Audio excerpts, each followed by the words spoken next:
संपूर्ण जगत का उद्धार करने वाले हैं।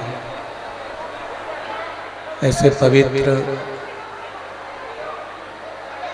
भगवान शिव की आनंदमय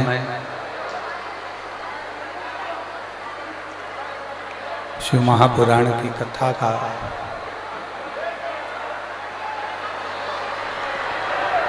रसपान करने का सौभाग्य आप और हमको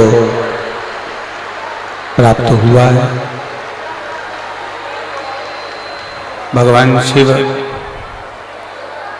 ओगरदानी त्रिकालदर्शी कैलाश अविनाशी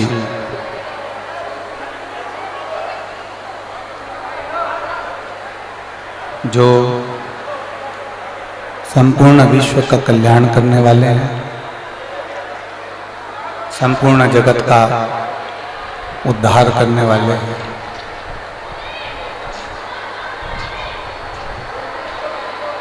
ऐसे पवित्र देवाधिदेव महादेव जिनकी पवित्र शिव महापुराण की कथा आप और हम श्रवण करने के लिए यहाँ विराजमान हैं। रेवाड़ी की पवित्र भूमि जहाँ भगवान देवाधिदेव महादेव संपूर्ण जगत का कल्याण करने के लिए विराजमान है, ऐसी रेवाड़ी हरियाणा की पवित्र भूमि पर ये पवित्र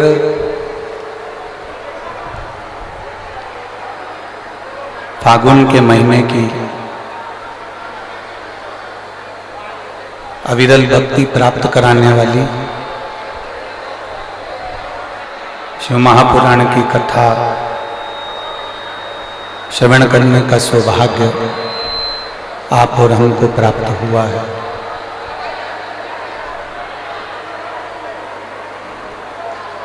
रेवाड़ी में हरियाणा की पवित्र भूमि पर जो ये पवित्र शिव महापुराण की कथा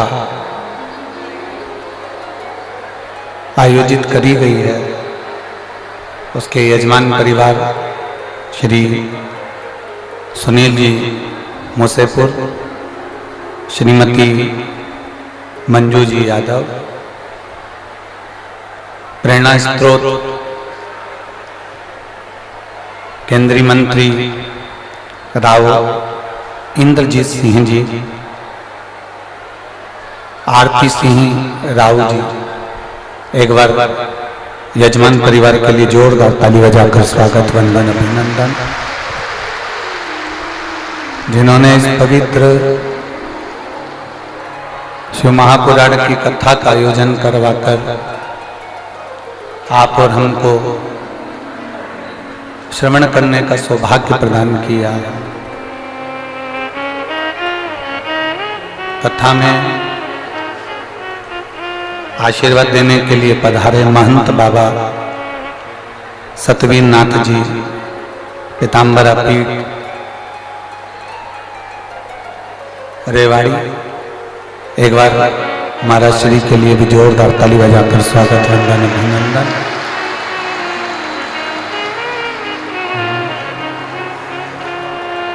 तेरी कृपा बिना ना हिले एक भी अणु, लेते हैं श्वास तेरी कृपा से तनो तनो। बखान क्या करूं मैं राखों के ढेर का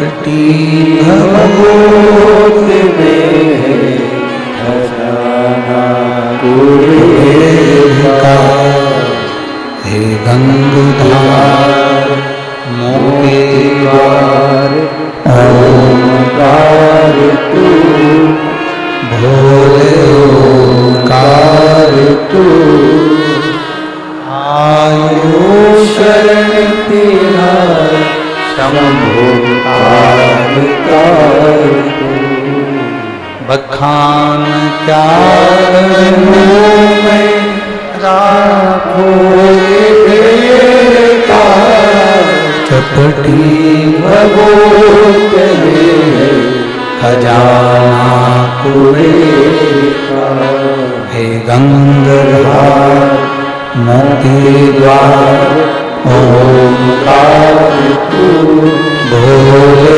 ओंकार तू, आयो शरण तिहार शंभो तार तार तू। शिव कथा कहते हैं, भगवान शंकर का संवाद कर रहा है, शिव महापुराण की कथा कर रही है, देवादिदेव महादेव का चरित्र कर रहा है। अपने नगर में, अपने शहर में, अपने क्षेत्र में यदि भगवान देवादिदेव महादेव की कथा को श्रवण करने का सौभाग्य मिल जाए तो ये मानकर चलना कि भगवान शंकर स्वयं कैलाश छोड़कर, काशी छोड़कर आपकी रेवाड़ी में आकर निवास कर रहे हैं।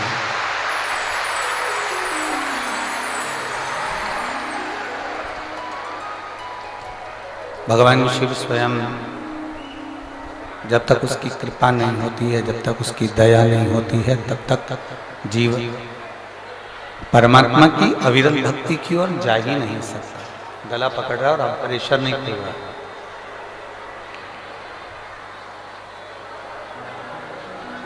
पांच दिवसीय शिव महापुराण की कथा जो ये रेवाड़ी में हरियाणा की पवित्र भूमि पर श्री सुनील जी मूसेपुर जी करा रहे हैं। सुनील जी का तो ये भाग्य प्रबल हुआ ही है, और आप लोगों की भी पुण्य की गुल्लक जरूर भराई होगी, इसलिए ये शिव महापुराण की कथा यहाँ आई है।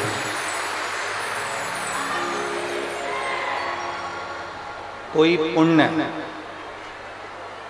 प्रबल होता है तब जाकर ये कथा का रसतत्व ग्रहण करने का सौभाग्य प्राप्त होता है। कोई पुण्य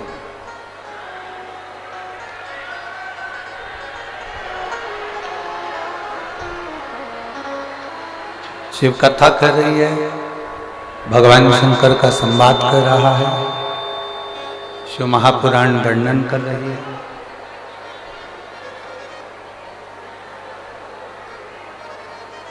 चौरासी लाख योनियां कटने के बाद में ये मानव की जो देह है बड़ी मुश्किल से प्राप्त होती है, बहुत मुश्किल से। और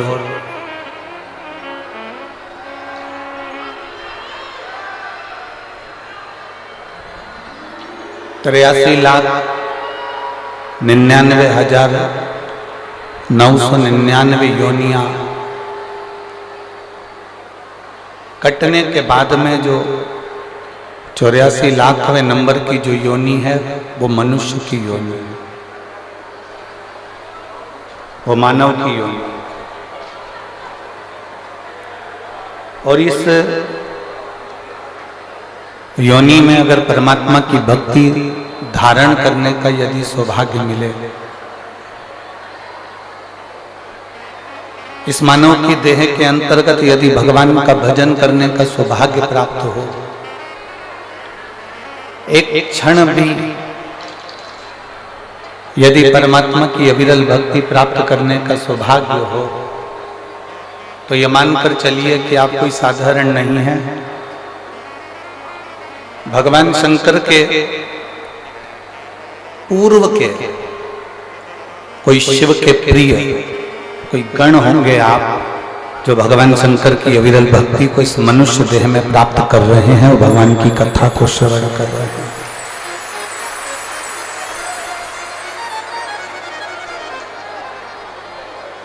बिना प्रभु कृपा से,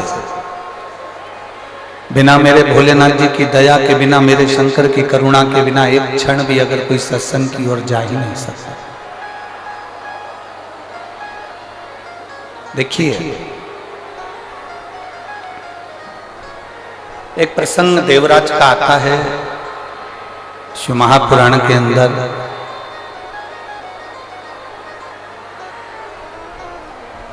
जिसको आपने भी कई बार श्रवण किया, जिसको आप भी पहले सुन चुके।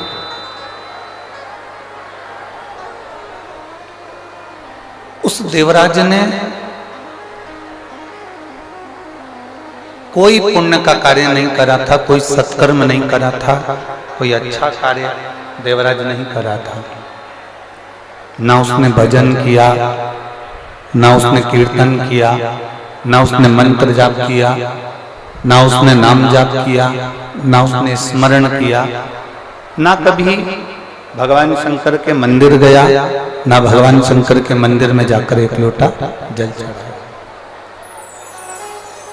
कोई पुण्य का कार्य उसने नहीं किया। शिव महापुराण की कथा एक बहुत सुंदर संवाद करती है कि आप कोई अर्चना नहीं जानते, आप कोई पूजन नहीं जानते, आप कोई आराधना नहीं जानते, आप कोई भगवान को प्रार्थना करना नहीं जानते, आप भगवान से कोई विनय करना नहीं जानते, आप भगवान को रिझाने का कोई मंत्र नहीं जानते, आप कोई तप करना नहीं जानते, आप कोई बहुत लंबे व्रत करना नहीं जानते, आप भगवान को रिझाने के लिए कोई साधना करना नहीं जानते, आप भगवान को रिझाने के लिए बहुत सारा आडंबर या बहुत सारा धन कुछ भी देना नहीं जानते। शिव पुराण कहती है उस समय पर एक बात अपनी चित्तवृत्ति में बिठाओ कि एक लोटा जल लेकर महादेव के मंदिर में जाओ। ये सारी तप साधना, सारी आराधना वो एक लोटे जल से हमें प्राप्त हो जाती है।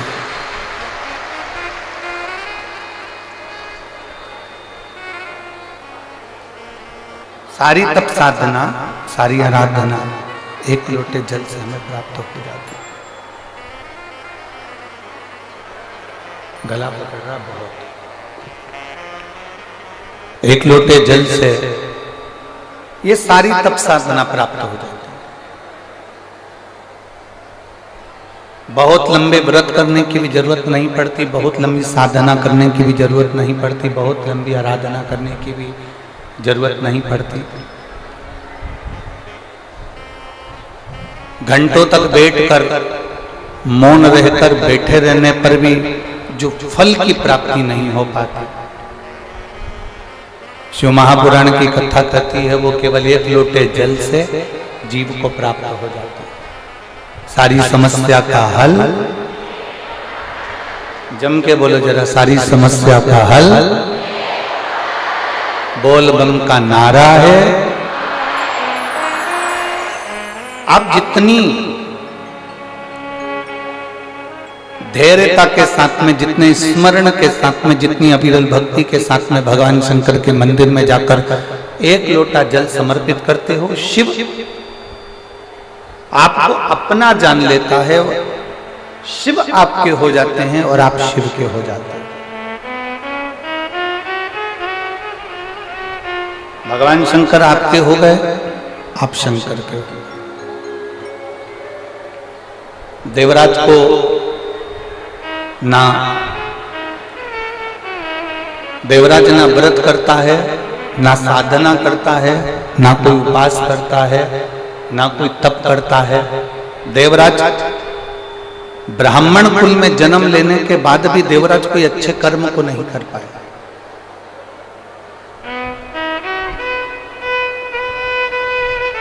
कोई अच्छा कर्म देवराज ने नहीं करा। ब्राह्मण कुल में जन्म जरूर ले लिया, ब्राह्मण कुल में पैदा जरूर हो गया, ब्राह्मण कुल में उसका जन्म जरूर हो गया, पर अच्छा कर्म नहीं कर पाया।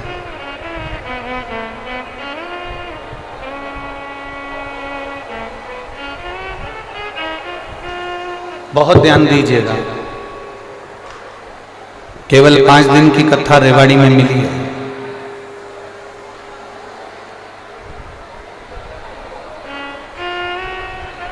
पांच दिन की कथा में 3 घंटे की कथा, और 3 घंटे की कथा में भी आधा घंटा आशीष भैया लेते हैं और 2.5 घंटा हमको प्राप्त होता है।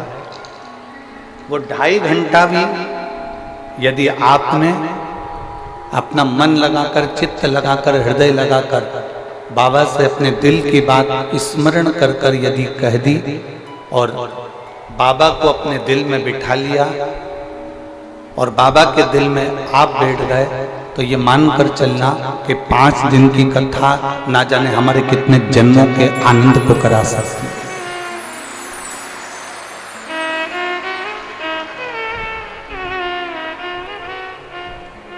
अपने हृदय में इस कथा को उतारने का प्रयास करिए।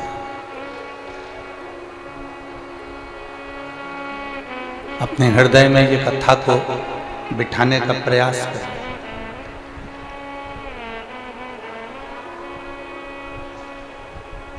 ये 24,000 श्लोक की शिव महापुराण की कथा में एक अंश मात्र, केवल एक अंश मात्र। शिव भक्ति भी बहुत है।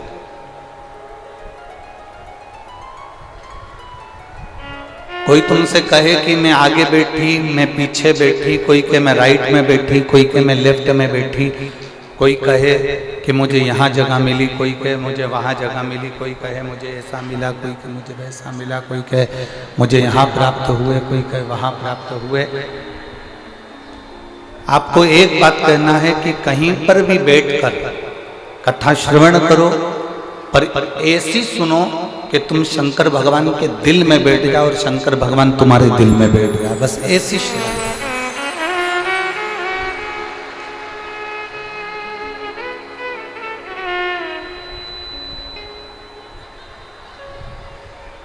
शिव तत्व की प्राप्ति हमारे भीतर हो, भगवान शंकर की भक्ति हमारे भीतर विराजमान हो। जब भगवान शिव की भक्ति हमारे भीतर विराजमान होगी, तब हमें कहीं जाने की जरूरत नहीं पड़ेगी। किसी भी स्थान पर देवराज ब्राह्मण कुल में जन्म लेने के बाद भी ब्राह्मण कर्म नहीं कर पाया।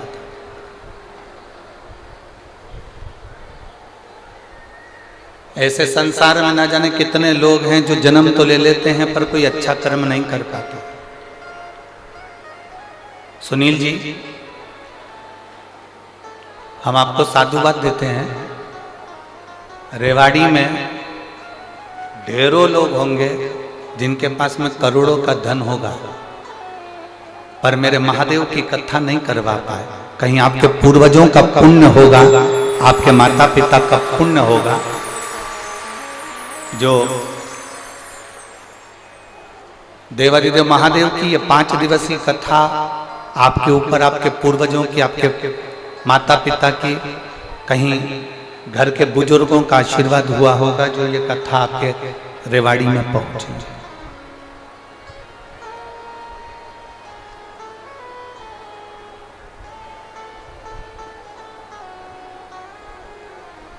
और बहुत अच्छा लगा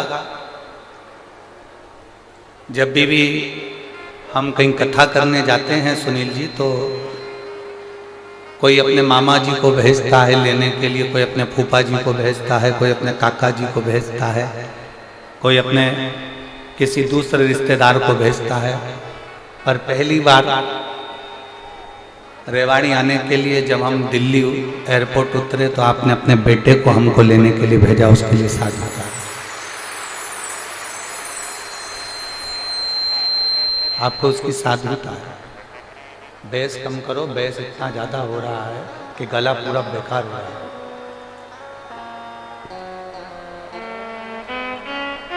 कुछ पुण्याई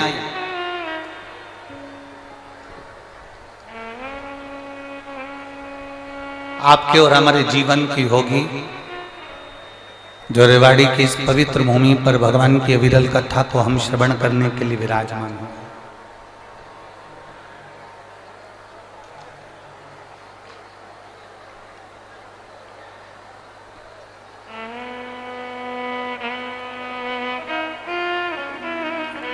शिव तत्व को प्राप्त करने का जहां सौभाग्य हमें मिला,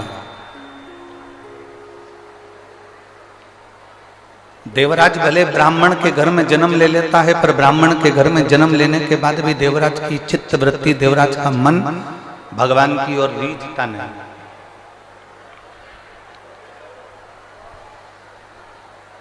भगवान की ओर देवराज का चित्त नहीं जाता, देवराज का मन भगवान की ओर नहीं जाता।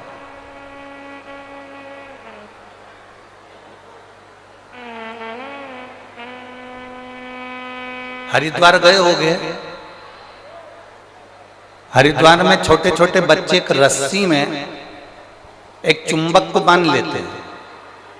आप लोगों ने देखा है कि नहीं देखा है? बोलो तो जम के, देखा है? बच्चे एक रस्सी में चुंबक को बांधते हैं और वो चुंबक को बांधने के बाद बच्चे उस रस्सी को गंगा जी में डालते हैं।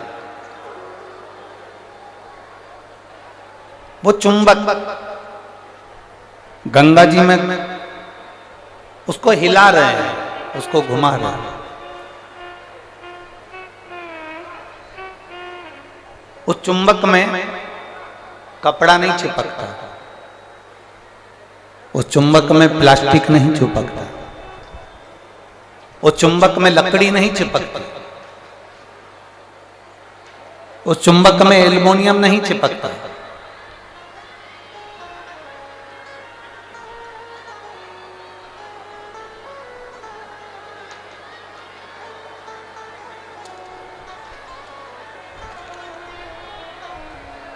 उस चुंबक में कपड़ा नहीं चिपकता, उस चुंबक में लकड़ी नहीं चिपकती, उस चुंबक में प्लास्टिक नहीं चिपकता। उस चुंबक में अगर चिपकता है तो केवल जो चुंबक का लोह तत्व है वो उस चुंबक के अंदर चिपक जाता है। ये शिव महापुराण की कथा नहीं है। मेरे देवादिदेव महादेव भी पृथ्वी पर जैसे गंगा जी में कोई बच्चा डोरी बांधने के बाद में चुंबक को पटकता है और उससे लोह तत्व चिपकता है, उसी तरह मेरे देवादिदेव महादेव ने भी डोरी बांधकर इस शिव महापुराण को पृथ्वी पर डाल दिया है। और जो शंकर भगवान के गण हैं, जो भगवान शंकर के उपासक हैं, जो शिव भक्ति को जानने वाले हैं, वो इस चुंबक से चिपकते चले जाते हैं और बाद में शंकर के होते चले।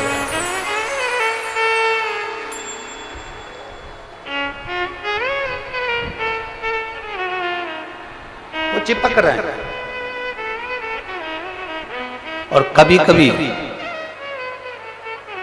शिव महापुराण की कथा कहती है, कभी कभी चुंबक में चिपके चिपके चिपके चिपके वो लोहा भी इतना चुंबकीय बल से प्रबल हो जाता है कि वो लोहा भी दूसरे लोहे को अपनी ओर खींचता है।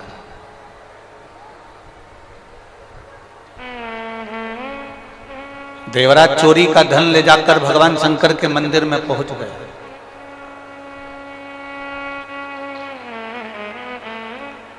देवराज चोरी के धन को लेकर भगवान शिव के मंदिर में पहुंचा, भगवान शंकर के मंदिर में पहुंचा। और चोरी के धन को लेकर देवराज जब भगवान शंकर के मंदिर में पहुंचता है, वो चोरी के धन को ले जाकर कहीं दूसरी जगह भी जा सकता था।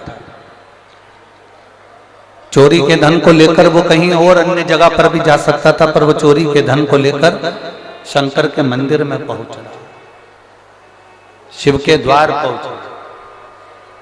मतलब ये पक्का है ये निश्चित है। भूल से भी अगर कोई शंकर की चौखट तक गया है, भूल से भी अगर कोई शंकर के दरवाजे तक गया है, तो ये मानकर चलना वो कितना बड़ा पापी क्यों ना हो, कितना बड़ा बेकार कर्म करने वाला भी हो, अगर वो शंकर की शरण गया है तो ये मानकर चलना कि वो शंकर का पूर्व का कोई जीव है जो शिव का हो गया, कैसा भी।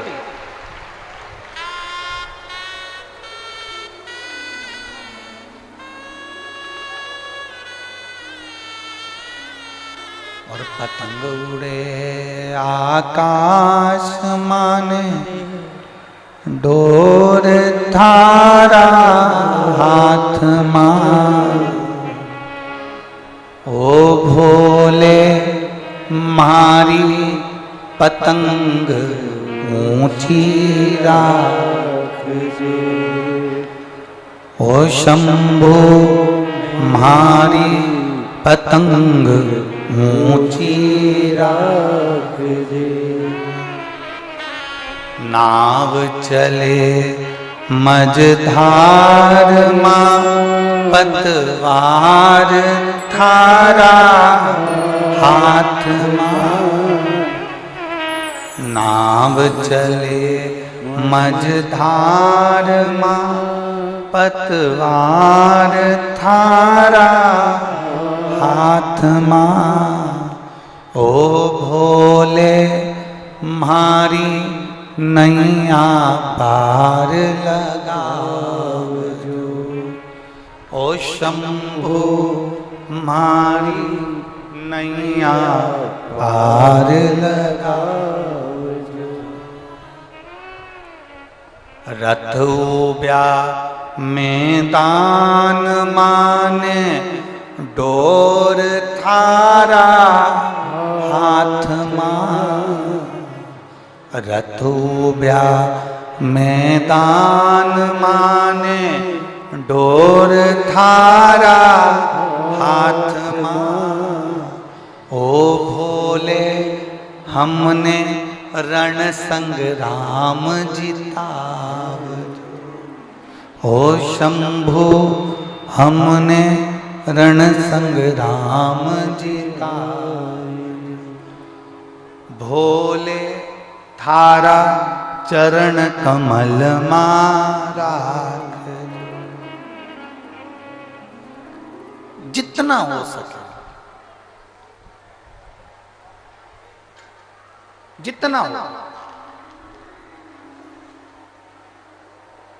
वो कहते हैं ना, व्यर्थ का खर्चा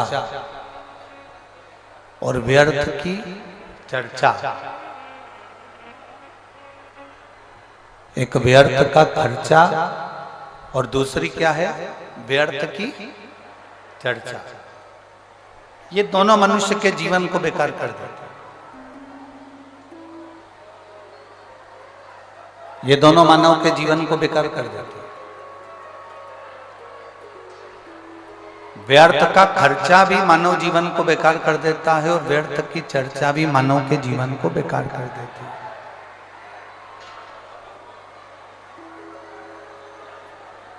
व्यर्थ का यदि खर्चा करोगे, व्यर्थ के खर्चे में अगर डूबोगे, व्यर्थ का खर्च करोगे तो तुम्हारा जीवन बहुत अच्छा होने वाला नहीं। तुम्हारा जीवन बहुत अच्छा होने वाला नहीं है। और यदि शिवपुराण कह रही है व्यर्थ की चर्चा में डूबोगे ना तो भी तुम्हारा जीवन श्रेष्ठ होने वाला नहीं।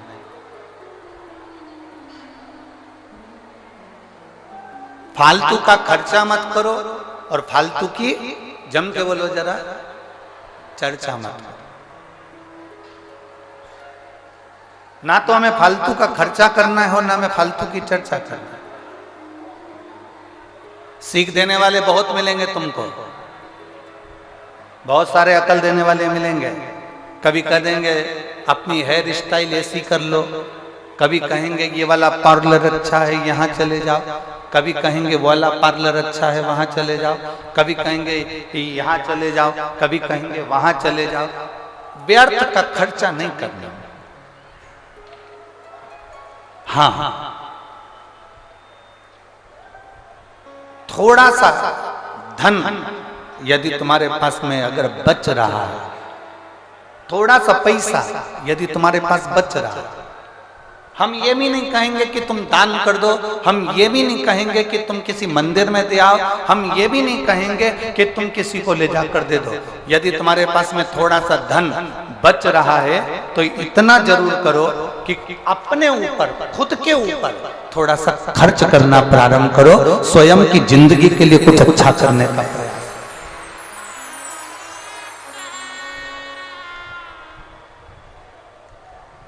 अपने लिए जी, थोड़ा अपने लिए अच्छा करने का प्रयास करिए, थोड़ा अपने लिए अच्छा करने का प्रयास करो अपने लिए।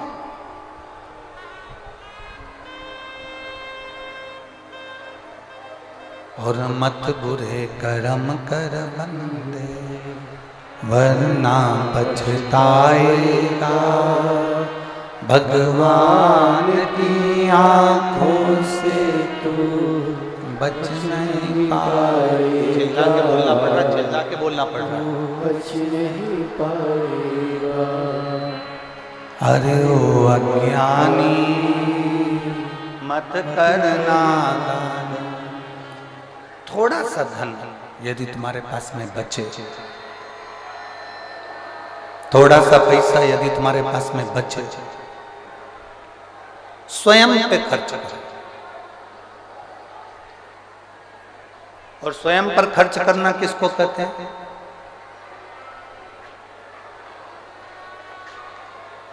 स्वयं पर खर्च करना कहते किसको?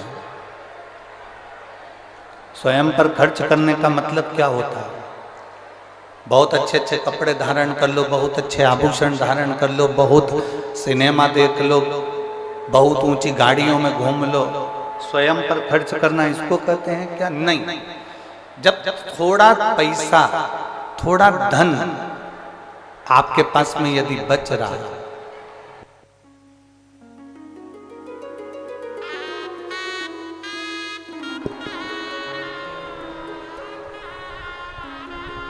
थोड़ा सा खर्च अपने ऊपर करना, मतलब थोड़े से धन को बचाकर किसी तीर्थ में जाकर, किसी पवित्र नदी के तट पर जाकर, कहीं शिव महापुराण की कथा में बैठकर भगवान की अविरल भक्ति को धारण करना, ये अपने ऊपर खर्च करने के बराबर है। स्वयं को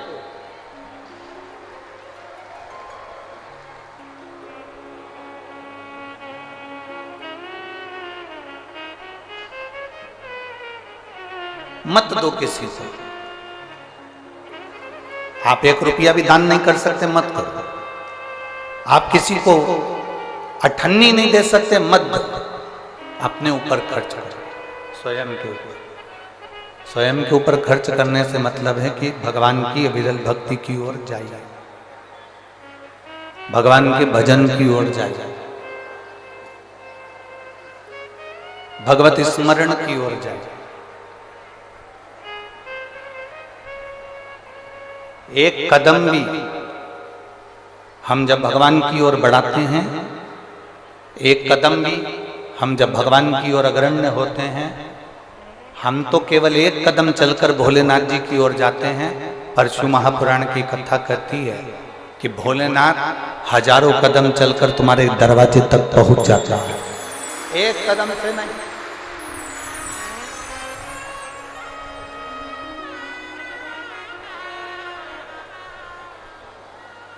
हजारों कदम से चलकर मेरा देव अधिदेव महादेव, मेरा उगड़दानी, मेरा शंभू, मेरा त्रिकालदर्शी, मेरा कैलाशी तुम्हारे द्वार तक पहुंच जाता है। व्यर्थ का खर्च मत करो और व्यर्थ की चर्चा मत करो।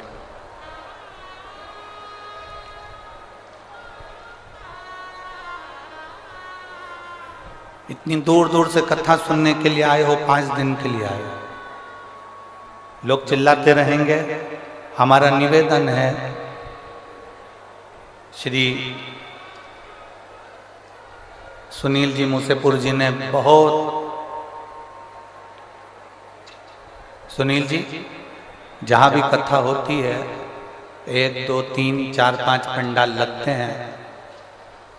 आपने पहले दिन से ही इतने सारे पंडाल लगा कर रखे हैं और वो भी पंडाल सारे बोल एकदम फुल पड़े हुए। हम जितने श्रोता भाई बहन जो खड़े हुए हैं उनसे निवेदन करेंगे, जो धूप में बैठे हैं उनसे निवेदन करेंगे कि आपको 1 मिनट की भी कथा व्यर्थ मत बनो। चिल्लाकर, दबाव बनाकर, धक्का देकर ये कथा का लाभ नहीं ले सकते। जहां जगह मिल जाए ना, जहां तक तुम्हें आवाज आ रही हो वहां कहीं पर भी बैठ जाओ। जिसको जहां जगह मिले वहां बैठ जाओ और बैठकर भगवान की कथा का रसतत्व ग्रहण करो। हम जानते हैं बहुत ज्यादा संख्या में आप लोग आए हैं। पहले दिन ही लगभग 5 से 6 लाख के ऊपर आप लोग पहुंचे हो। 6 लाख से कम यहां पर नहीं है।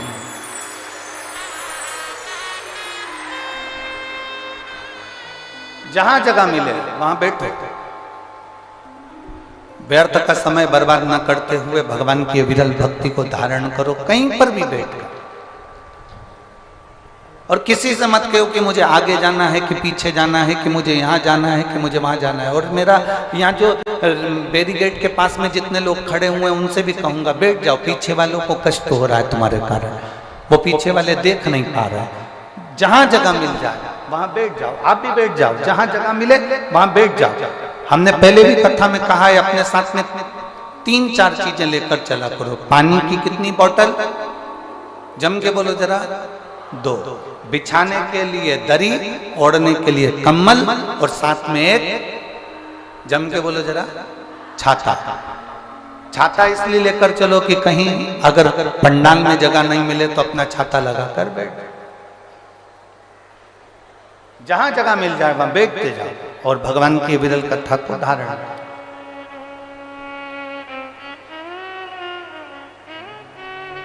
शंभु शरणे पड़ी मांगू घड़ी रे,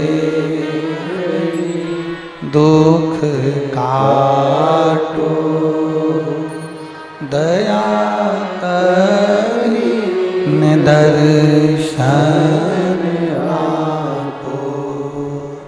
शंभु शरण पड़ी मांगू घड़ी रे, दुख काटो दया करी दर्शन। एक व्यर्थ का खर्चा न करिए और व्यर्थ की चर्चा।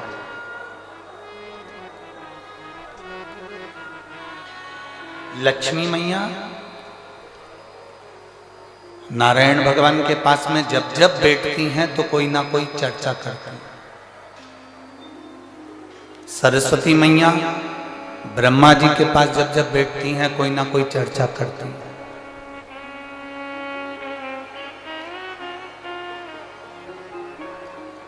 इंद्राणी इंद्रदेव के पास जब जब बैठती हैं कोई ना कोई चर्चा करती हैं। पर केवल एक माता पार्वती ऐसी हैं जो भगवान शंकर के पास जब जब बैठती हैं व्यर्थ की चर्चा नहीं करती हैं, संपूर्ण विश्व के कल्याण की चर्चा करती हैं। संपूर्ण विश्व के।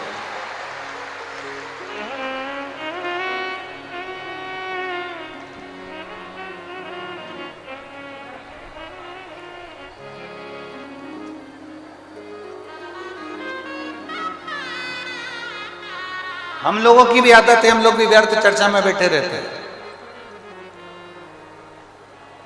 हम लोगों की भी आदत है, हम व्यर्थ चर्चाओं में डूबे रहते हैं।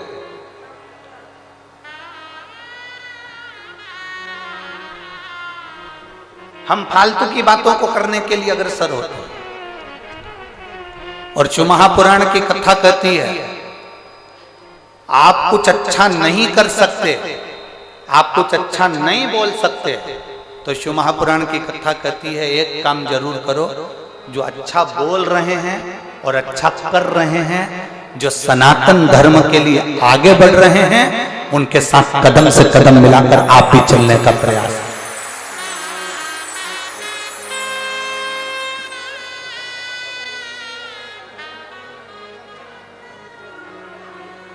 आप भी उनके साथ सनातन धर्म के साथ कदम से कदम मिलाने कर चलने का प्रयास करें।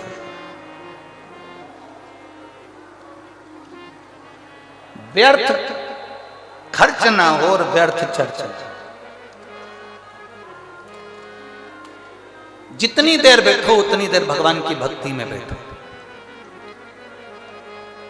महापुराण की कथा कहती है शंकर जी के मंदिर में जब एक लोटा जल लेकर जाओ ना अपने घर से, भगवान शंकर का जब एक लोटा जल तांबे के लोटे में जब पानी भरकर आप अपने घर से जब चले, तो बाबा से घर से निकलते समय मंदिर की सीढ़ी पर चढ़ते समय दो बातों का स्मरण रखें। जितने लोग आस्था चैनल पर सुन रहे हैं, जितने फेसबुक यूट्यूब पर सुन रहे हैं, जितने मोबाइल पर सुन रहे हैं, जितने रेवाड़ी हरियाणा की पवित्र भूमि पर सुन रहे हैं, बड़े सावधानी से सुनिए। ये बात हमने किसी कथा में आज तक नहीं कही, आज रेवाड़ी की इस पवित्र भूमि पर यह बात कहना चाहें।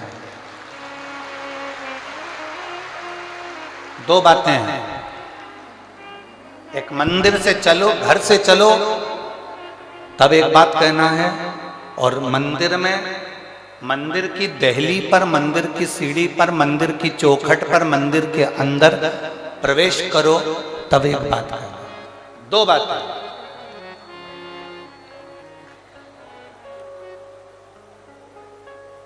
एक, घर से चलते समय लोटा पानी का भरते समय बाबा से कहना है ये पूरा मेरा घर नहीं, आपका घर है, और ये घर का जल मैं आपको देने के लिए इसलिए आ रही हूं क्योंकि ये जल नहीं है, मेरी दशा आपको ये जल बताएगा। तो ये जल मेरा एड्रेस है, जब आप शाम को घूमने निकलो तो मेरे दरवाजे पर 2 मिनट जरूर रुकना। ये एड्रेस है। एक घर से निकलते समय कहो कि ये मेरा घर नहीं, या आपका। और दूसरा, मंदिर के अंदर जब प्रवेश करो, मंदिर की चौखट पर जब पांव रखो, मंदिर के अंदर, मंदिर की दहली पर, मंदिर के दरवाजे में जब प्रवेश करो, तब भगवान भोलेनाथ जी से कहना मैं जैसा भी हूं और मेरे घर के लोग जैसे भी हैं, सब आपके हैं और आप हमारे हैं, बस इतना याद रखना और कुछ नहीं।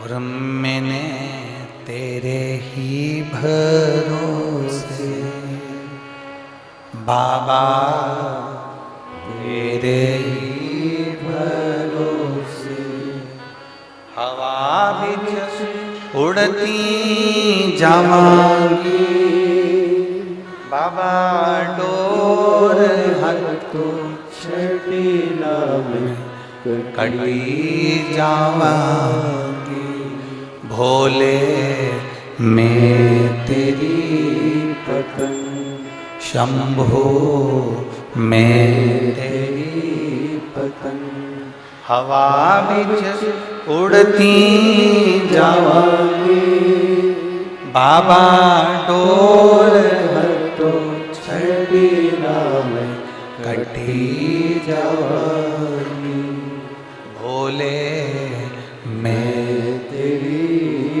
पतन। दो चीजें स्मरण में।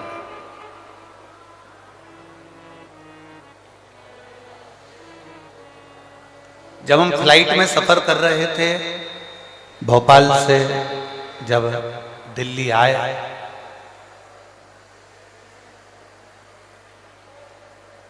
तो जिस समय फ्लाइट से नीचे उतरते समय एक लड़के ने एक प्रश्न किया, बड़ा अच्छा प्रश्न है, आपके और हमारे जीवन की सिद्धता को सिद्ध करता है। प्रश्न बहुत अच्छा है। उस लड़के ने प्रश्न किया,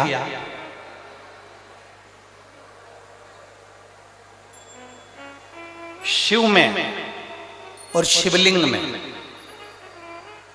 कितना अंतर है? रेवाड़ी की जीजियों और हरियाणा के मेरे जितने जीजाउन बैठे हैं, बड़े सावधानी से सुनिएगा। शिव में और शिवलिंग में कितना अंतर है?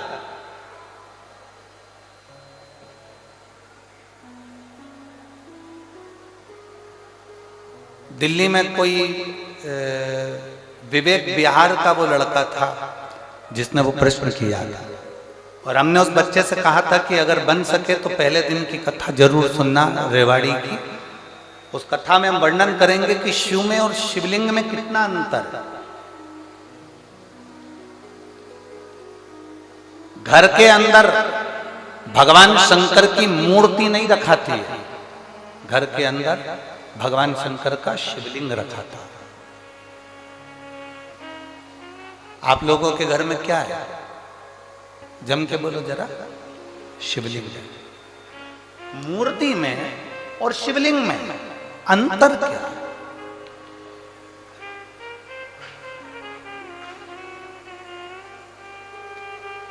मूर्ति में और भगवान शंकर के शिवलिंग में अंतर क्या है? सबसे पहला अंतर तो आप अगर देखेंगे तो रावण का चरित्र उठाकर देखिए कि शिव जी में और शिवलिंग में क्या अंतर है। रावण भगवान शंकर के कैलाश धाम को शंकर जी के समेत उठा लेता है।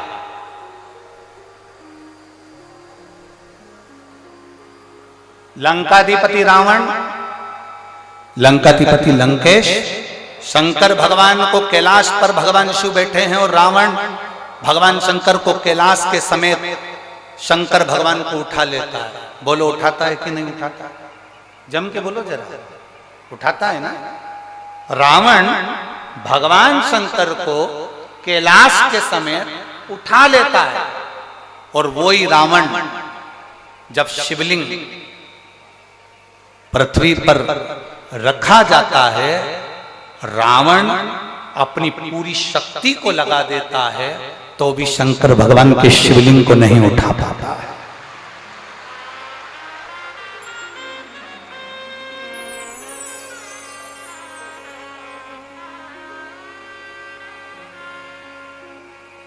शिवलिंग नहीं उठा पाया, भगवान शंकर के शिवलिंग को नहीं उठा पा रहा, भगवान शंकर के शिवलिंग को नहीं उठा पाया। रावण शिव को उठा लिया, रावण ने कैलाश पर्वत को उठा लिया, पर रावण शिवलिंग को नहीं उठा पाता। आखिरी में लंकाधिपति रावण हार जाता है और शिवलिंग वहीं पर छोड़कर लंका चले जाता है, और वो शिवलिंग वैद्यनाथ जी के रूप में पूजा जाता है।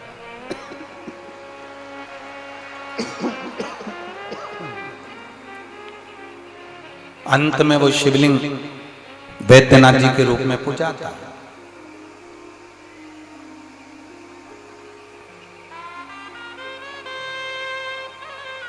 नहीं उठा वो शिवलिंग, उठ नहीं पाया वो शिवलिंग। क्यों? शिव महापुराण की कथा कहती है शंकर जी के स्वरूप में केवल शंकर जी हैं, केवल शंकर जी।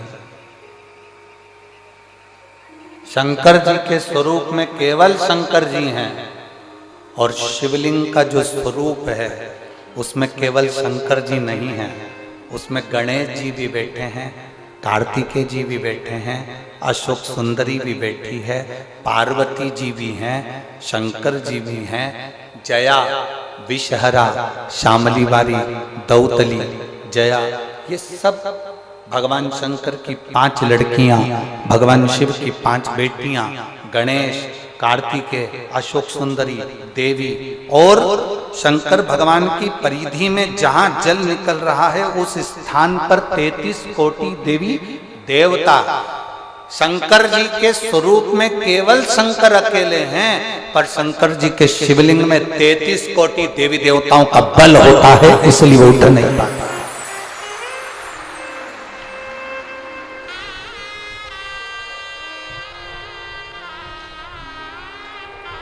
ब्रह्मा जी की पूजन करने के लिए कहीं नहीं जाना, भगवान विष्णु की पूजन करने के लिए कहीं नहीं जाना, इंद्र की पूजन करने के लिए कहीं नहीं जाना, गरुड़ वरुण की पूजन करने के लिए कहीं नहीं जाना, नवग्रह देवता की पूजन करने के लिए कहीं नहीं जाना।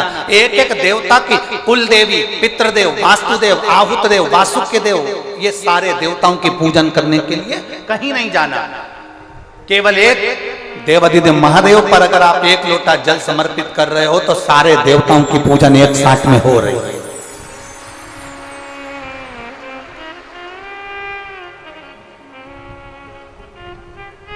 शिव को उठाना सरल है, पर शिवलिंग को उठाना कठिन। और दूसरा प्रसंग आया, आप लोग वृंदावन के नजदीक में रहते हैं, ब्रज की भूमि के करीब में है रेवाड़ी, गोवर्धन बाबा के नजदीक में आप निवास करते हैं। राजा कंस, जिस कंस ने अपना उपद्रव मचाया, जिस कंस ने सब कुछ अपना बना लिया, जिस कंस ने अपनी बहन को कारागार में डाल दिया, जिस कंस ने अपने दामाद को कारागार में डाल दिया, जो कंस भगवान कृष्ण का द्रोही बन गया, वो कंस महेंद्र पर्वत पर जाकर, जिस जगह पर भगवान परशुराम बैठकर तप साधना करते हैं, कंस परशुराम भगवान को पर्वत के साथ में उठा लेता है।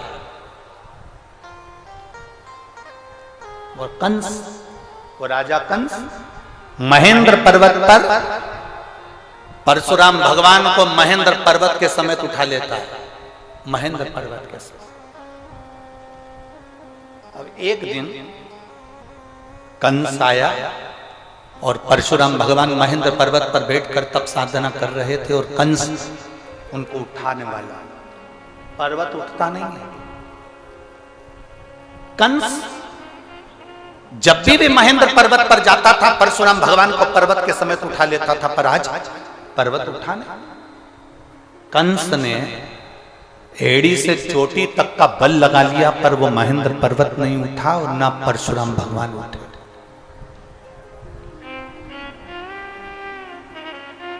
ना परशुराम जी उठ रहे हैं, ना वो महेंद्र पर्वत उठ रहा।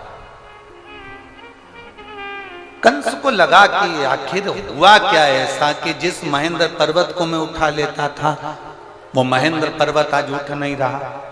जिस परशुराम जी को मैं महेंद्र पर्वत से साथ में उठा लेता था, वो महेंद्र पर्वत नहीं उठ रहा। आखिर बात क्या?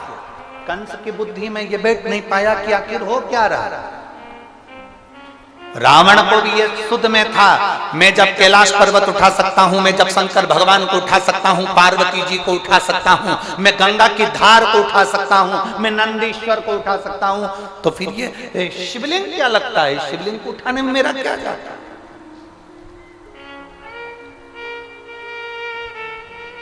पर्वत को उठाना सरल है, शंकर भगवान को उठाना सरल है, पार्वती जी को उठाना सरल है, नंदी को उठाना सरल है, पर शिवलिंग को उठाना कठिन है, क्योंकि उसमें सारे देवताओं का बल और तत्व प्राप्त हो गया है।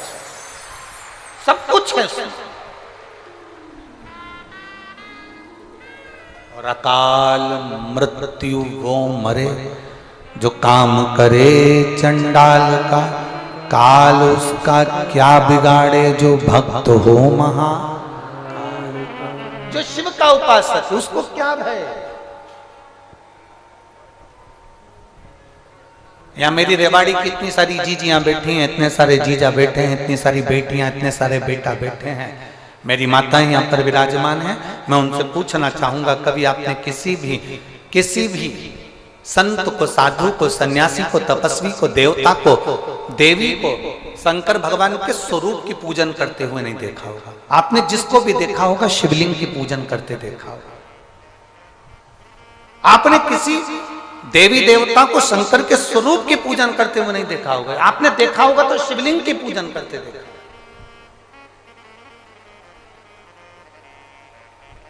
कारण क्या है? उसका एक कारण, प्रदोष, शिवरात्रि, सोमवार, सोमवार की अष्टमी। प्रदोष भी हर महीने आती है, शिवरात्रि भी हर महीने आती है, सोमवार भी हर महीने 2, 3, 4, 5 पड़ी जाती है। सोमवार की अष्टमी जरूर साल भर में 4 या 5 आती है। सोमवार, प्रदोष, शिवरात्रि, सोमवार की अष्टमी, ये वो तिथियां हैं, ये वो वार हैं। अगर कोई भूल से भी शंकर भगवान के शिवलिंग का निर्माण करता है या अपने घर में रखे हुए शिवलिंग पर शमी पत्र को समर्पित कर देता है तो जिंदगी में उसका बाल बांका हो ही नहीं सकता है। प्रदोष के शमी पत्र में बल होता है। प्रदोष के शमी पत्र में मैं सुनील जी को धन्यवाद दूंगा, आपको बहुत बहुत साधुवाद। ये 5 दिन की कथा में 22 तारीख को प्रदोष पड़ रहा है और बाबा की कृपा है आप पर, जो ये प्रदोष के समय पर भी कथा चल रही है। कथा का समापन 23 को है पर 22 को प्रदोष पड़ जाएगा। कितने किस्मत वाले हैं रेवाड़ी वाले, घर जाके नजर उतरवा लेना राइनोन से हो।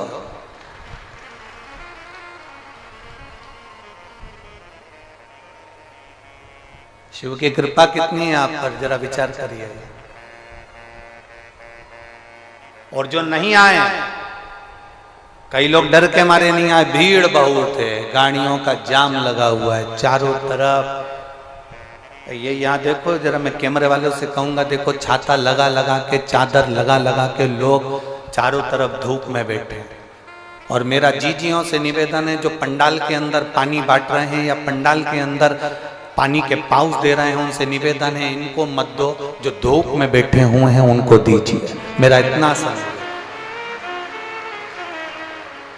जो पानी की बोतल बांट रहे हैं, पानी के पाउच बांट रहे हैं, जो शंकर के आए हुए इन भक्तों की सेवा में लगे हुए हैं, उनसे निवेदन है जो धूप में बैठे हैं उनको पानी दीजिए, उनको पानी का पाउच दीजिए, मना नहीं। जो अंदर बैठे हैं इनको कुछ मत दीजिए, इनको भोलेनाथ दे देगा, चिंता न करिएगा। अब बाहर वाले कहेंगे गुरुजी कि हमको भोलेनाथ नहीं देगा। अरे तुमको तो पहले से ही दे रखा है, जब तो धूप में तपा तपा कर तुमको अच्छा करते जा रहा है। सोने को जितने तपाया जाता है ना उतना निखर जाता है। तुम लोग धूप में ज्यादा तप रहे हो ना, चिंता मत करना हो, थोड़ा बहुत शरीर भले काला पड़ जाए पर निखर के नंबर 1।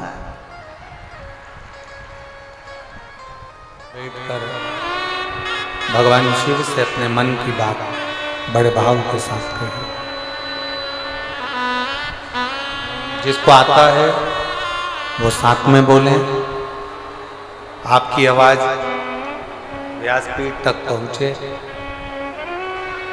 दिल से प्रार्थना करें।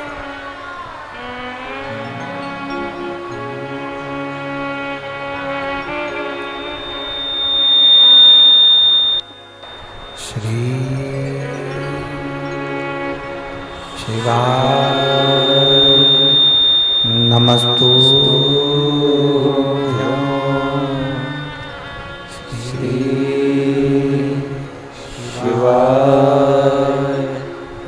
नमस्तु श्री शिवाय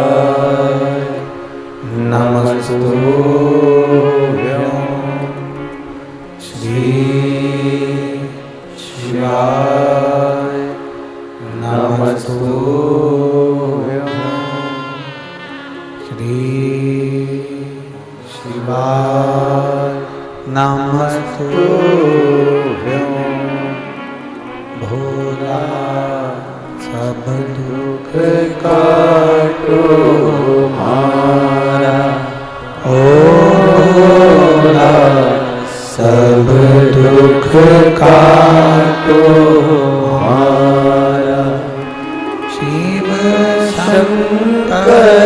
जपूं तेरी माला, भोले बाबा जपूं तेरी माला, भोला सब दुख काटो हमारा। ओम भोला सब दुख काटो हमारा। वेश मंगल मंगलकारी, वेश मंगल मंगलकारी, शमशान वासी हमारा, शमशान वासी हमारा। भोला सब दुख काटो हमारा। ओ भोला सब दुख काटो हमारा। भगवान देवादिदेव महादेव, ओगरदानी, त्रिकालदर्शी, कैलाशी, विनाशी भगवान शिव, जो संपूर्ण विश्व का कल्याण करने वाले हैं। जितना शिव में, उससे 1000 गुना शिवलिंग में बल की प्राप्ति होती है।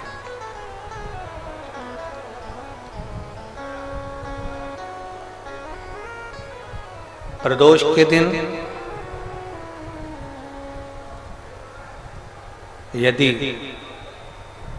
आपको कहीं से शमी पत्र मिल जाए, प्रदोष के दिन यदि कहीं से आपको शमी पत्र मिल जाए और प्रदोष काल में, प्रदोष का जो समय होता है, शाम का जो समय होता है प्रदोष काल, 4 प्रदोष 5 प्रदोष आप कर देखिएगा कि आपका कोई काम है, कोई नौकरी के लिए आप अप्लाई कर रहे हैं, कोई समस्या बड़ी विकट आ गई है, कोई तकलीफ, बड़ा गला पकड़ रहा है बेटा, कोई तकलीफ विकट आ गई है, कोई समस्या विकट आ गई है, प्रदोष के प्रदोष काल में अगर एक शमी पत्र भी आप घर के शिवलिंग को, अब ये करने के लिए आपको मंदिर पे शिवलिंग नहीं जाना, अपने घर में जो शिवलिंग, चाहे वो स्फटिक का हो, पारद का हो, कंकर शंकर का हो, लकड़ी का हो, जो शिवलिंग तुम्हारे घर में, कांच का हो, चाहे वो नर्मदा के कंकर का हो, नर्मदेश्वर हो, पाषाण का हो, जो शिवलिंग, चांदी का हो, सोने का हो, तांबे का हो, पीतल का हो, जो शिवलिंग तुम्हारे,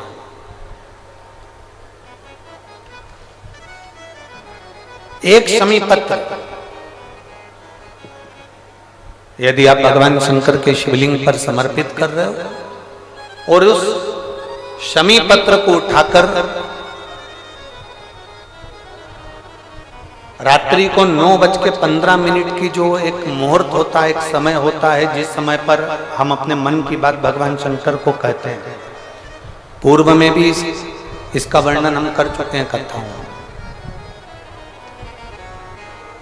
उस 9:15 पर वो शमी पत्र को उठाकर एक कागज में, एक कटोरी में उसको रख देना। 4 या 5 प्रदोष के उस शमी पत्र को अपने पास में रखिए और जिस कार्य के लिए जा रहे हो उसको जेब में ऊपर के भाग में उसको रखकर लेकर जाइए, आपका वो कार्य सफल होकर ही रहेगा, वो रुक नहीं सकता। शमी पत्र में इतना बल होता है, प्रदोष का जो शमी पत्र होता है वो बड़ा बलवान होता है, बड़ा एक पत्र है।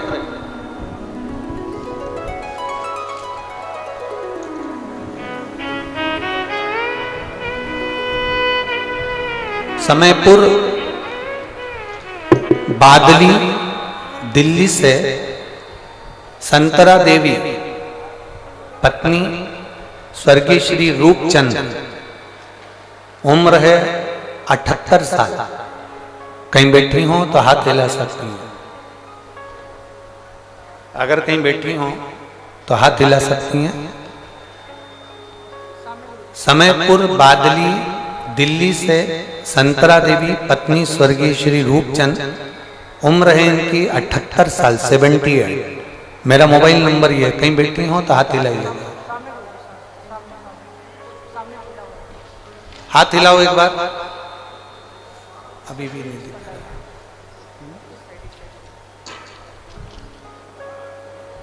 ऐसे हाथ हिलाओ, दिख जाओगे हमको। कैमरे वाले को दिख गए क्या? ठीक है, कैमरे वाले को दिख गए तो कोई। कौन से वाले पंडाल में है? अंधेरे में है क्या? अच्छा, दिख नहीं रहा। ठीक है, एक बार वापिस हाथ हिलाओ। हाँ ठीक है, दिख गए।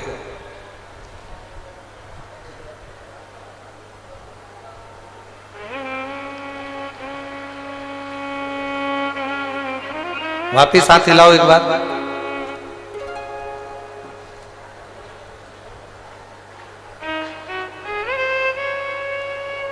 आ जाओ, जहां बैठी हो आ जाओ, आइए।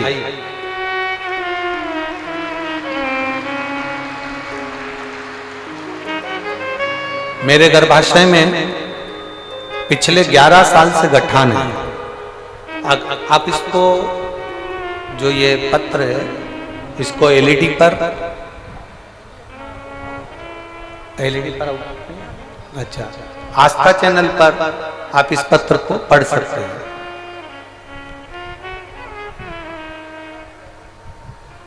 समयपुर बादली दिल्ली से संतरा देवी, पत्नी स्वर्गीय श्री रूपचंद्र, मेरी उम्र 78 वर्ष है। मेरा मोबाइल नंबर ये है। मेरा गर्भाशय में पिछले 11 साल से गठान है। डॉक्टर ने बताया है कि यह कोई साधारण गठान नहीं है, आपको बड़ी बीमारी के योग है। यह बात मेरे बेटे ने मुझसे छिपा रखी थी।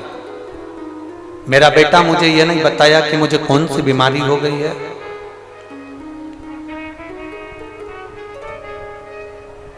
मुझे यह बताया नहीं गया। तब मार्च के महीने में 2023 में अल्ट्रासाउंड कराया गया, जिसकी रिपोर्ट में गर्भाशय में गठान निकला। मेरी बेटी ने मुझे टीवी पर, आस्था चैनल पर शिव महापुराण कथा सुनने को कहा। आप बार बार कथा में कहते हो एक लोटा जल सारी समस्या का है। मैंने आपके इस वचन को माना और रोज बाबा को एक लोटा जल चढ़ाना प्रारंभ किया। एक बेलपत्र खाना शुरू किया। गुरुजी, मेरे बच्चों ने मुझे नहीं बताया था कि मुझे कौन सी बीमारी हो गई और क्या बताया गया है डॉक्टर ने। मैंने पशुपतिनाथ का व्रत किया, सीहोर गई, कुबेरेश्वर बाबा के धाम में बैठकर मैंने कथा सुनी और वहां से एक कंकर उठाकर ले आई और एक रुद्राक्ष मांग कर ले आई। मैंने 4 महीने तक उस कंकर शंकर की पूजन करी। रुद्राक्ष का जल तांबे के कलश में गलाकर शंकर भगवान को चढ़ाती और कुंदकेश्वर महादेव के नाम से उसको पीना प्रारंभ करा। गुरुदेव, मेरे बेटे ने मुझसे छुपा कर रखा था कि मुझे ऐसी कौन सी बीमारी हो गई, और 11 साल से मेरे शरीर के अंदर गांठ थी गर्भाशय में जो फैल रही थी। जब मैंने 4 महीने बाद जल पीने के बाद में और शंकर जी की आराधना करने के बाद में मैंने उसकी जांच कराई तो बाबा की कृपा से मेरी गठान गल चुकी थी। मैं बाबा को यहाँ धन्यवाद देने के लिए आया।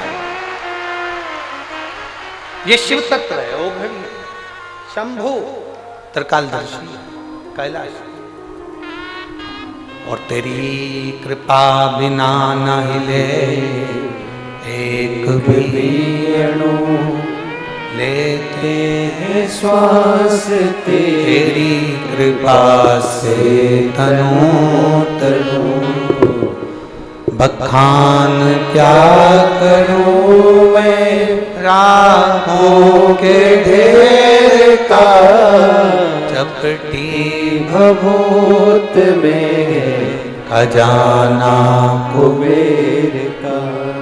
हे गंगधार मुक्ति द्वार ओमकार तू भोले ओमकार तू आयो शरण तिहारी शंभु तार तार तू।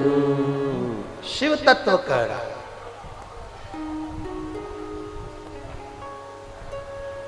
जो शंकर भगवान के स्वरूप में जो बल है उससे 1000 गुना ज्यादा बल शिवलिंग में है। कंस महेंद्र पर्वत को परशुराम जी के साथ में उठा लेता, पर वही परशुराम भगवान जब उस महेंद्र पर्वत पर बैठकर एक दिन भगवान शंकर की शिवलिंग की आराधना कर रहे होते हैं, भगवान शंकर के शिवलिंग का पूजन कर रहे होते हैं, भगवान शंकर के शिवलिंग की आराधना कर रहे होते हैं, तब कंस उस महेंद्र पर्वत को उठा नहीं पाता।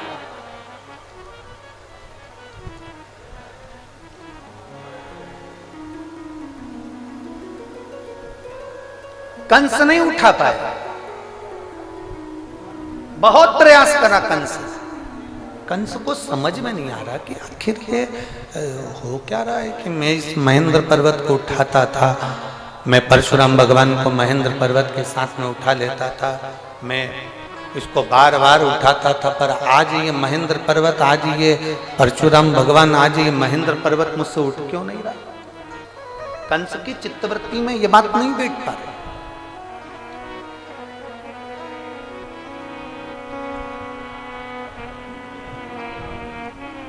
ना रावण जान पाया कि शंकर के शिवलिंग में कितना बल है, ना कंस जान पाया कि शंकर के शिवलिंग में कितना बल है। और कई संसार के ऐसे लोग हैं जो भगवान शंकर के शिवलिंग के बल को नहीं जान पाते। जो शंकर भगवान के शिवलिंग के जल पर, शंकर जी पे चढ़े हुए एक लोटे जल को जो पहचान गया, शिव जी पे चढ़ी हुई एक बेलपत्री को खाने से क्या क्या फल मिल सकता है, जल पीने से क्या मिल सकता है, उस जल को केवल अपने दरवाजे पर छींटने से क्या बल मिल सकता है, शमी पत्र का क्या बल हो सकता है, जो जान गया वो अपने जीवन में एक आनंद की अनुभूति करते। एक पत्र है, देखिए,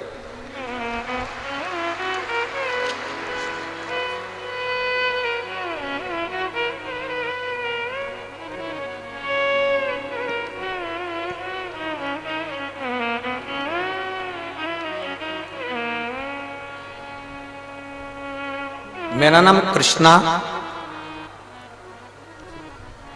गांव रामपुर, तहसील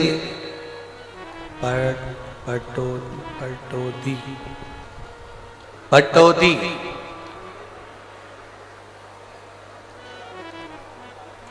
मेरा नाम कृष्णा, गांव रामपुर, तहसील पटौदी। पटौदी है, ठीक है। रामपुर तहसील पटौदी की निवासी हूं। कहीं बैठी हो तो हाथ हिला सकती हैं, अगर कहीं बैठी हो तो अपने दोनों हाथ ऐसे हिला सकती हैं। मेरा नाम कृष्णा है, गांव रामपुर, तहसील पटौदी की निवासी हूं। कहीं बैठी हो, दिख गई क्या? हाथ हिला दो एक बार ऐसा। कौन सी? हाँ, एक बार हाथ हिलाइए वापिस। एक तो इतना भीड़ है कि कोई दिख ही नहीं रहा है हमको। तो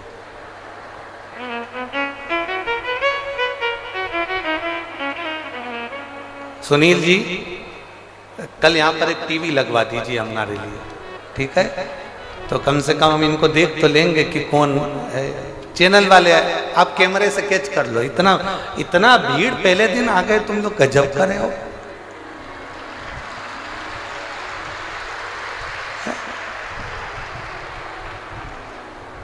अरे व्यक्ति की पूरी व्यवस्थाएं फेल कर देते हो। ये पंडाल लगाया था कि 5 दिन में भराएगा, तुमने पहले दिन ही छक्का लगा दिया, बाउंड्री पार। चैनल वाले उनको देखें जरूर, हमें नहीं दिख रहे पर आप लोग जरूर देखें, ठीक है? मेरा नाम कृष्णा, गांव रामपुर, तहसील पटौदी की निवासी हूँ। कहीं बैठी हो, हाथ हिला रही हो तो आ जाओ। कहीं से जगह मिल जाए आपको आने के लिए, कार्यकर्ता ध्यान दें, इनको आने दें। पटौदी की निवासी हूं। बाबा का मैं क्या वर्णन करूं गुरुजी, मेरे पास शब्द नहीं है। पत्र को आस्था चैनल पर पढ़ें या एलईडी पर पढ़ें। फरवरी 2021 में मेरी बेटी की शादी थी। शादी से करीब 20 दिन पहले मेरे गले में दर्द हुआ। पास के हॉस्पिटल में एसजीटी में दिखाया तो डॉक्टरों ने बताया कि मुझे गले में 3rd स्टेज का कैंसर हो गया। मेरे गले में 3rd स्टेज का कैंसर हो गया। 20 दिन बाद बेटियों की शादी, घर में बहुत परेशानी आ गई और मेरे गले में हो गया कैंसर। जैसे तैसे करके बेटी की शादी तो कर दी गुरुदेव। बाद में मेरी बड़ी बेटी मुझे गले लगाकर रोने लगी, मम्मी तुम्हें कैंसर हो गया है और कैंसर भी 3rd स्टेज का है। मम्मी चलो तुमको जयपुर ले चलती हूं और जयपुर में डॉक्टर को दिखा देती हूं। मुझे जयपुर लेकर गए। वहां पर एपेक्स हॉस्पिटल में मेरा इलाज चालू हुआ। 2 महीने तक मैं एपेक्स हॉस्पिटल में भर्ती रही और मेरा इलाज चला। 2 महीने एडमिट रहने पर एपेक्स हॉस्पिटल के डॉक्टर ने कह दिया कि कैंसर बहुत ज्यादा संख्या में पूरे शरीर में फैल चुका है, तुम्हारा बचना मुश्किल है। यह कैंसर गले के माध्यम से पूरे शरीर में हो गया। डॉक्टर ने मेरी बेटी से कह दिया कि तुम्हारी माताजी को तुम घर ले जाओ और उनकी सेवा करो, क्योंकि कैंसर 3rd स्टेज का है और पूरे शरीर में फैल चुका है। तब हम लोग, मेरी बेटी मुझे घर लेकर आ गई। पड़ोस में किसी ने मेरे बेटे को बताया कि आस्था चैनल पर कथा आती है। बेटे ने उस दिन आस्था चैनल कथा में खोल दिया और मैंने कथा सुनी और मेरे बच्चों ने मंदिर जाना प्रारंभ करा। हमने पहली बार, मेरे बच्चों ने शंकर जी के मंदिर पर पांव रखा गुरुदेव। कभी शिव के मंदिर नहीं गए थे। शंकर जी के मंदिर गए, जल चढ़ाया, जल को लेकर आए, बेलपत्र चढ़ाई, बेलपत्र को लेकर आए। डॉक्टर ने तो जवाब दे दिया, 3rd स्टेज का कैंसर बताकर कह दिया कि इनकी सेवा करो, इसका कोई तोड़ नहीं। हम बेलपत्र खाने लगे, जल पीने लगे। मेरे शरीर में थोड़ा थोड़ा मुझे आराम लगने लगा। जिस गले में से मैं कुछ खा पी नहीं सकती थी, केवल शंकर जी का जल पीती और बेलपत्र खाती। धीरे धीरे मेरे शरीर में आराम लगा तो मैं खुद मंदिर तक जाने लगी और मंदिर में जाकर बाबा को जल चढ़ाकर उस जल को पीने लगी। गुरुदेव, आपकी कथा नहीं, शंकर की वाणी है। हमको लगता है आप नहीं बाचते, स्वयं कैलाशपति आकर कथा बाचता है। गुरुदेव, हम 20 दिन तक शंकर पर चढ़ा हुआ जल पिए और 20 दिन तक बेलपत्र खाकर जब मेरे शरीर को थोड़ा सा अच्छा लगा तो हम चेकअप कराने वापिस जयपुर चले गए। हम जब जयपुर में वापिस पहुंचे तो जयपुर के हॉस्पिटल में जब हमने चेकअप करवाया तो डॉक्टर बोले, समझ में नहीं आ रहा है कि आपकी माता को 3rd स्टेज का कैंसर है, उसके बाद भी इनका कैंसर धीरे धीरे ठीक कैसे हो रहा है? ये भूतो ना भविष्य, तो ये कभी नहीं हो सकता। डॉक्टर ने कहा, आप कहाँ की दवाई खा रहे हो?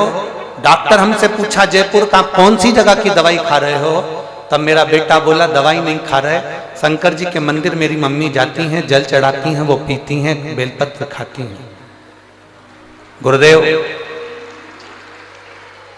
कथा में आपने कह दिया कि पंडाल में बैठकर जो कथा सुनता है, कथा के पंडाल में बैठकर जो कथा सुनता है, देवाधिदेव महादेव उसके मन की मुराद पूरी करते हैं।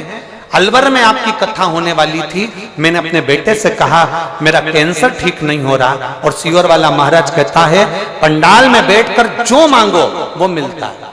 पंडाल में जहां बैठो वहां की जो मिट्टी होती है वो भगवान शंकर के कैलाश धाम की मिट्टी होती है, 12 ज्योतिर्लिंग की मिट्टी होती है।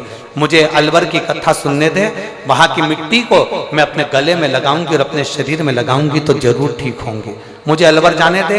बेटे ने मुझे अलवर जाने से मना करा। पर मैं मानी नहीं। तब मैंने अपनी बेटियों से कहा, बेटियों ने मुझे अलवर जाने को हाँ भर दी। अलवर की कथा में मैं बैठकर भगवान शंकर की कथा सुनने लगी। आप कहते हो पंडाल में बैठकर जो मांगो वो मिलता है। मैं अलवर की कथा में बैठकर मांगने लगी। रोज आरती होती, आरती के बाद मिट्टी को अपने गले में और शरीर पर लगा लेती। गुरुदेव बाबा का मैं क्या वर्णन करूं। 9 मार्च 2024 को बाबा पर जल चढ़ाकर, 9 मार्च 2024, आज कौन सा मार्च है? जम के बोलो जरा। 19 मार्च 2021 में मुझे कैंसर हुआ।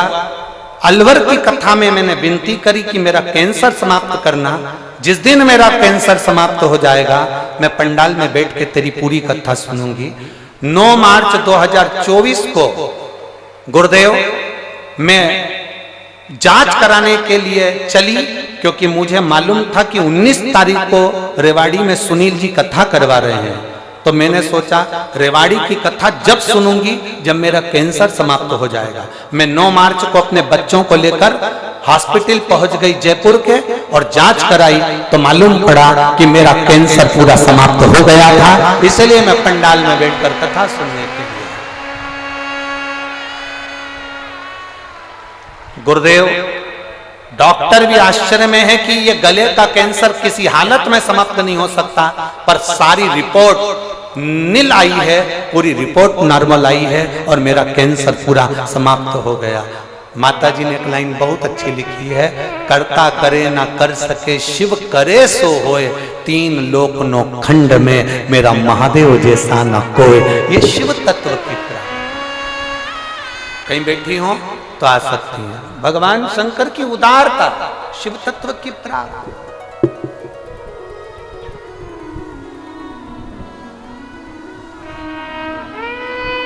आप उसको भजो, आप उसका स्मरण करो, आप उसकी भक्ति करो। जितना मेरे महादेव के स्वरूप में बल है, शिव महापुराण की कथा कहती है उससे 4 गुना क्या 1000 गुना बल मेरे देव अधिदेव महादेव के शिवलिंग में होता है, जिस पर जल चढ़ाकर पीने से भी रोग का निवारण। 1000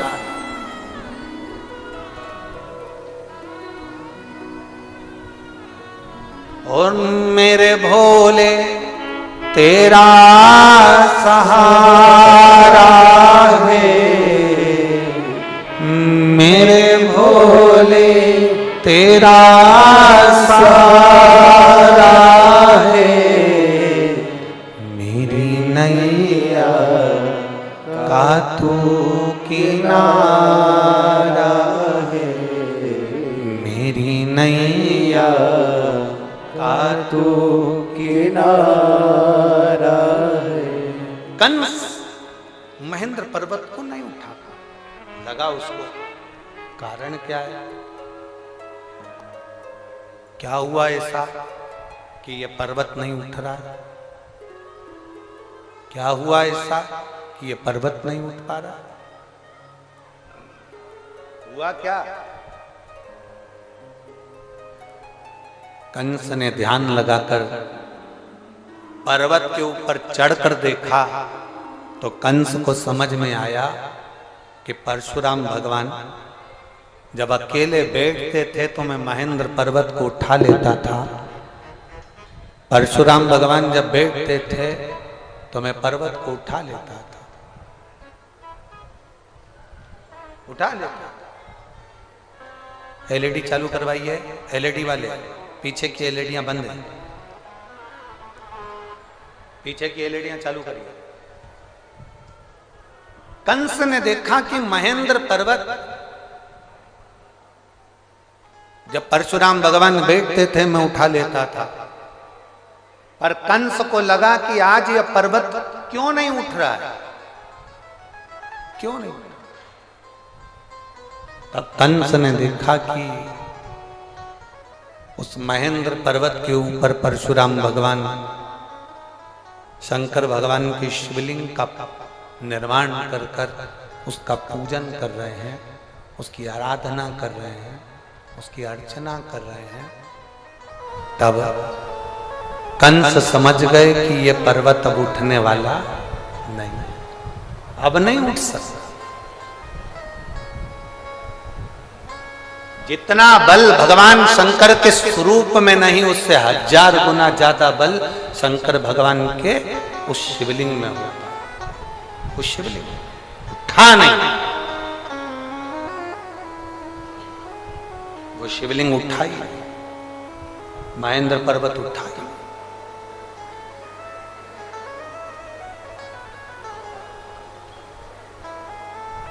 आप सबके मन में, चित्त में, बुद्धि में ये बिठा कर रखो, आपकी चित्त वृत्ति में ये बात बिठा कर रखना कि जिसके घर में शंकर भगवान का शिवलिंग होता है, जिसके घर में भगवान शंकर का एक शिवलिंग विराजमान है, चाहे वो कैसा भी शिवलिंग है, और उस पर अगर रोज प्रतिदिन जल चढ़ रहा है, अगर शिवलिंग पर जल चढ़े ना चढ़े फिर भी वो घर के अंदर अगर विराजमान है, तो ये मानकर चलना कि तुम्हारे घर में कोई बड़ी बीमारी प्रवेश नहीं करेगी, वो तुम्हें बचा कर रखेगी। बोल बम का नारा है, इतना धीमा बोलोगे तो कल्याण तुम्हारा है। जरा जम के बोलो, बोल बम का नारा है, सारी समस्या का हल। आप अगर शंकर की आराधना में लगे हो, शिवलिंग यदि आपके घर में विराजमान है, तो वो बल देता ही है,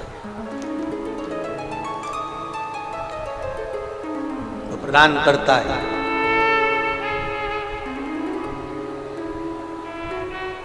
और एक बात और अच्छे से उतार कर रखिए, एक चीज और बड़े भाव से अपने अंदर उतार कर रखिएगा।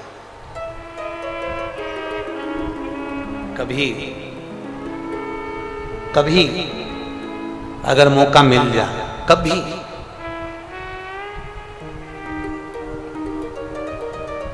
12 महीने शिवरात्रि आती है, 12 महीने।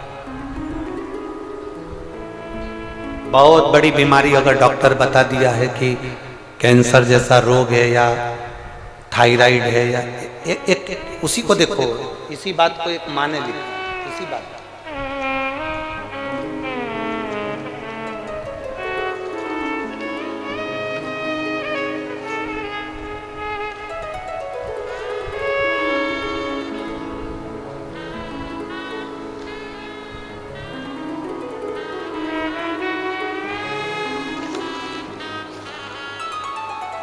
एक पत्र है,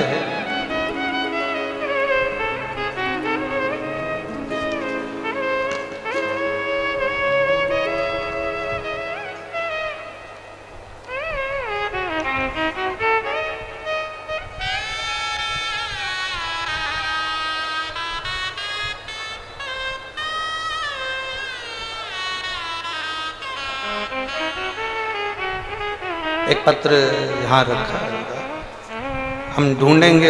अगर यहाँ कोई बैठा हो तो वो पत्र में उन्होंने लिखा था,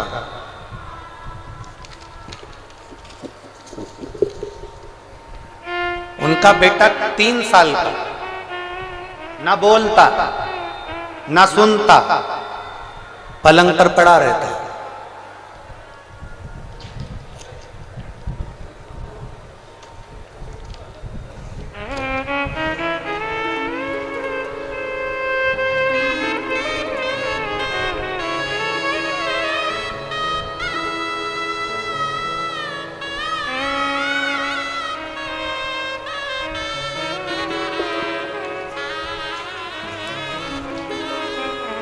जिसने पत्र लिखा था, अगर वो बैठे हों तो हाथ हिला सकते हैं, पत्र ढूंढना पड़ेगा। 3 साल का बच्चा है और वो बच्चा जो है ना बोलता था, ना चलता था, ना सुनता था, पलंग पर पड़ा रहता था। उसने पत्र में लिखा है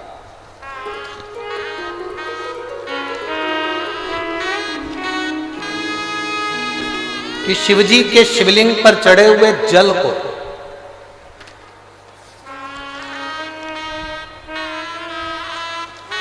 उसने बच्चे को जब देना प्रारंभ करा, उस बच्चे को पिलाना प्रारंभ करा, तब